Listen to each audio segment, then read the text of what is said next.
এমন ভূমিকা নিতেন যে ইসরায়েল এই অপকর্ম করার সাহস করত না।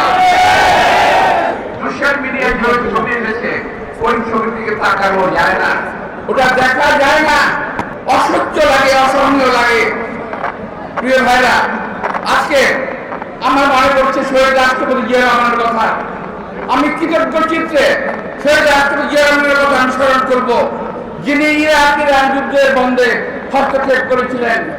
আমি বিশ্বাস করি যদি আজকে শহীদ রাষ্ট্রপতি জিয়া রহমান বেঁচে থাকতেন, এমন ভূমিকা নিতেন যে ইসরায়েল এই অপকর্ম করার সাহস করত না।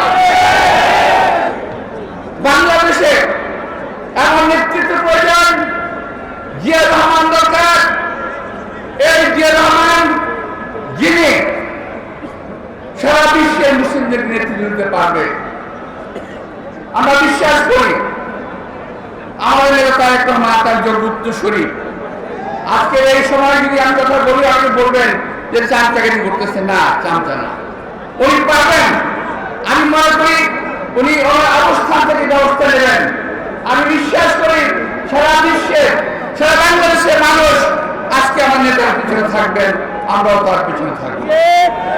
প্রিয় ভাইরা, আমরা এই কথা বলে, এই সভা করে, সমাধি প্রকাশ করে সমাজ সেবন করতে পারি, কিন্তু কার্যকর পদক্ষেপ যদি আমরা না নেই, যদি জাতিসংঘ কার্যকর পদক্ষেপ না নেয়, যদি আমরা যারা এই সমস্ত অপকর্মের সহযোগী তাদের বিরুদ্ধে ব্যবস্থা যদি আমরা না নেই, ইসরায়েলের এই শাসন, এই অত্যাচার চলতেই থাকবে এবং একে একে তারা মুসলিম রাজ্যগুলো রাষ্ট্রগুলোকে ধ্বংস করে দেবে, মুসলমানদেরকে সারা বিশ্বের কোথাও টিকতে দেবে না।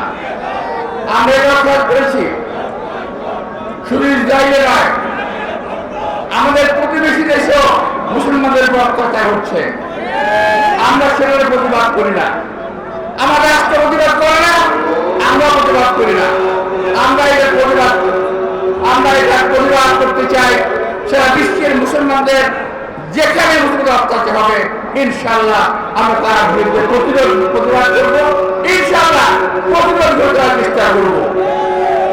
ভাইরা পরিবেশে আল্লাহ কামনা করবো, আল্লাহ তুমি আমাদের শক্তি দাও যাতে আমরা ইসরায়েলের বাহিনীর বিরুদ্ধে, এই ইহুদি বাহিনীর বিরুদ্ধে আমরা মুখে দাঁড়াতে পারি। আল্লাহ তুমি শক্তি আমাদের দাও।